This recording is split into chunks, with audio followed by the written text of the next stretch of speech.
नमस्कार दोस्तों, स्वागत है आप सभी का आपके चैनल जिज्ञासा स्टडी में। आज हम चाइल्ड डेवलपमेंट पेडागोजी के एक महत्वपूर्ण टॉपिक के बारे में पढ़ने वाले हैं, जीन पियाजे के संज्ञानात्मक विकास के सिद्धांत के बारे में। इससे आपके एग्जाम में यूपी टेट हुआ, सी टेट हुआ, चाहे टीचिंग एग्जाम जिसमें भी पेडागोजी पूछी जाती है, जीन पियाजे के बारे में आपसे डायरेक्ट 2 से 3 क्वेश्चन आते ही आते हैं। तो चलिए बिना देरी के शुरू करते हैं जीन पियाजे को संज्ञानात्मक विकास को पढ़ना। जीन पियाजे के बारे में सबसे पहले तो हम जानेंगे। जीन पियाजे का जन्म 9 अगस्त 1896 में स्विट्जरलैंड में हुआ था। इनको विकासात्मक मनोविज्ञान का जनक भी कहा जाता है।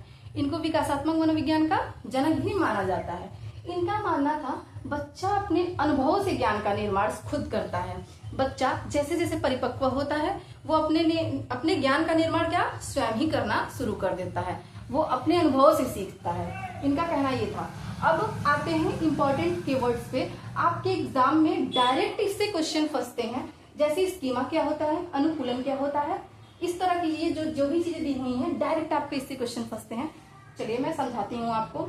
स्कीमा क्या होता है? स्कीमा का मतलब होता है आपके दिमाग में फोल्डर या पैकेट, सारी चीजों का पैकेट जिसमें आपके सारे ज्ञान क्या होते हैं, एकत्रित होते हैं। जो भी चीजें आप सीखते हैं, जानते हैं, उसी स्कीमा की वजह से ही आप पहचान पाते हैं। जैसे एक बच्चे ने एक कुत्ते को देखा तो उसने तुरंत इमेजिन कर लिया ये कुत्ता है। कैसे पता चला ये कुत्ता है? उसे पता है उसके पास एक पूंछ है, 4 पैर है, वो भौं भौं करता है। तो जब भी वो कुत्ते का नाम सुनेगा तो उसके दिमाग में एक इमेज आएगी। वो इमेज का उत्पन्न होना ही स्कीमा के द्वारा होता है। ऐसे ही स्कीमा के द्वारा हमारे दिमाग में अलग अलग फोल्डर्स होते हैं। उन्हीं फोल्डर्स में जो भी चीजें हम सीखते हैं वो जाते हैं और हम पहचान जाते हैं। अब आता है अनुकूलन। अनुकूलन से क्या समझते हैं? अपने आप को वातावरण के अनुसार ढाल लेना। जो भी बच्चा होता है जैसे भी वातावरण पाता है वो अपने आप को उसमें क्या कर लेता है, ढाल लेता है, रहना सीख लेता है, समझना सीख लेता है। आत्मसातीकरण। आत्मसातीकरण का मतलब होता है ओल्ड ज्ञान प्लस न्यू ज्ञान। ये ट्रिक है आपको समझने के लिए। ओल्ड ज्ञान का मतलब बच्चे को जो पुराना ज्ञान होता है उसमें नया ज्ञान आ जाना। नया ज्ञान तो आता है लेकिन वो उसे पहचान नहीं पाता, उसमें कोई बदलाव नहीं आता। जैसे एक बच्चा है, उसने एक बिल्ली को देखा तो उसने ये महसूस किया कि वो बिल्ली क्या है, काली है या फिर भूरी है, चाहे जैसे भी हो। एक पूंछ है, 2 आंखें हैं और 4 पैर है। तो और फिर उसने एक कुत्ते को देखा। तो कुत्ते को देख करके भी वो ये बोल रही है कि वो ये बच्चा मतलब ये बोल रहा है कि ये बड़ी बिल्ली है।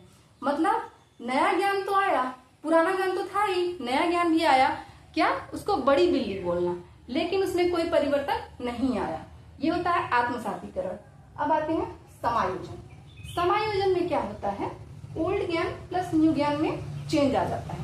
मतलब जो हमारे पास पुराना ज्ञान होता है और जो नया ज्ञान होता है, अब उसमें क्या होता है, परिवर्तन आ जाता है। जैसे अब जो बच्चा कुत्ते को देख करके बिल्ली बोल रहा था, अब उसकी माँ ने उसे बता दिया कि वो बिल्ली नहीं कुत्ता है, तो वो उसमें क्या करता है, फर्क पहचानना जान जाता है और उसके ज्ञान में परिवर्तन आ जाता है। तो अब वो कुत्ते को कुत्ता समझेगा, गाय को गाय समझेगा, बिल्ली को बिल्ली समझेगा। संतुलन में क्या होता है? सही ज्ञान का निर्माण करना।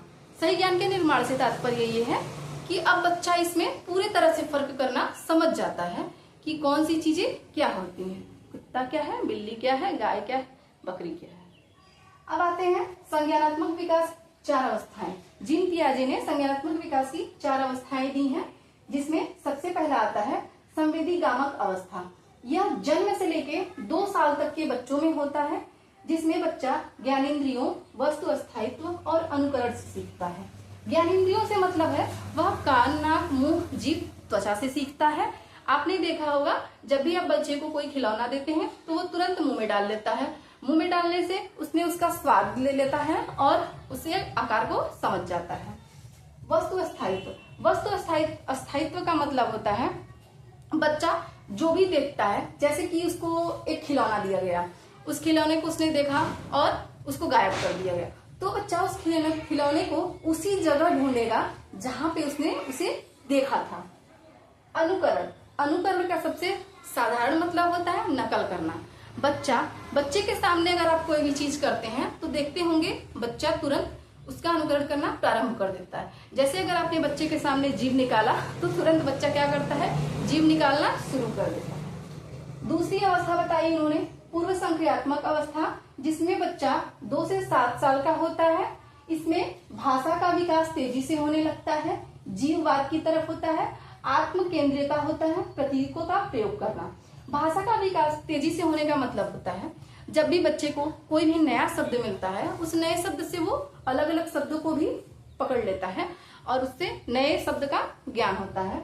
जीववाद, निर्जीव वस्तुओं को क्या वो सजीव मानने लगता है। जैसे कि एक बच्चे के पास एक गुड़िया है तो वो गुड़िया को खाना खिलाएगा, उसे अपने पास सुलाता है, उसको निर्जीव वस्तुओं को सजीव समझने लगना।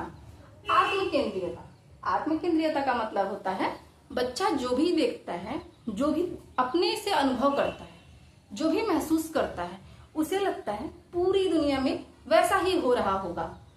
प्रतीकों का प्रयोग करना, प्रतीकों को प्रयोग करने से मतलब है कि अगर बच्चे ने एक कार देखा, उस कार को कहेगा ये मेरा है, पापा देखो ये मेरा है, या फिर कोई भी चीज, कैसी भी चीज देखेगा वो कहेगा मेरा है, तो उसने प्रतीकों को पहचानना शुरू कर दिया, ये होता है। फिर आते हैं मूर्त संक्रियात्मक अवस्था। मूर्त संक्रियात्मक अवस्था में क्या होता है, बच्चा 7 से 11 वर्ष का होता है, सामने रखी वस्तुओं पर तार्किक चिंतन करना प्रारंभ कर देता है, पलटावीकरण, संरक्षण, वर्गीकरण, क्रमबद्धता आ जाती है। सामने रखी वस्तुओं पर तर्क करना प्रारंभ करने का मतलब है कि जो चीजें उसके सामने है वो उसी पे ही तर्क कर पाएगा। अगर कोई चीज उसके पीछे है तो वो उस पर तर्क नहीं कर पाएगा, या फिर उसके सामने नहीं है तो उस पर तर्क नहीं कर पाएगा।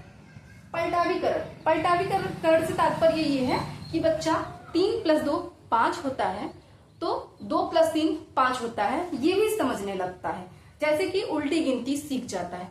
लेकिन आपको एक बात ध्यान रखने की जरूरत है, पूर्व संक्रियात्मक अवस्था में ऐसा नहीं होता। पूर्व संक्रियात्मक अवस्था में क्या होता है, बच्चा नहीं सीख पाता कि 2 + 3 5 होता है, तो 3 और 2 + 3 2 + 5 भी होता होगा। संरक्षण, वर्गीकरण, क्रमबद्धता भी क्या करता है, बच्चा सीख जाता है। चौथा होता है औपचारिक अमूर्त संक्रियात्मक अवस्था। बालक इसमें क्या होता है, 11 से 15 वर्ष का होता है। इसमें अमूर्त चिंतन, परिकल्पनात्मक, लिंगात्मक तर्क करना, ये सारी चीजें सीख जाता है। अब बच्चा इसमें आपको सारी चीजों में फर्क करना समझ जाता है, निगनात्मक तर्क करना सीख जाता है। अगर उसे कोई हम फॉर्मूला दे रहे हैं तो उस फॉर्मूले पे क्या करना है, क्या होता है, उसको सॉल्व करना वो सीख जाता है, क्वेश्चंस को, इसमें तर्क करना सीख जाता है। तो आज हमने पढ़ा जीन पियाजे के संज्ञानात्मक विकास के सिद्धांत को, जिससे आपके एग्जाम में 2 से 3 क्वेश्चन जरूर ही आते हैं। आपको कैसा ये चैप्टर लगा, कैसा ये टॉपिक लगा, कमेंट में जरूर बताएं। और अगर आपको जरा सा भी पसंद आया हो तो please like, share and subscribe जरूर करें। धन्यवाद।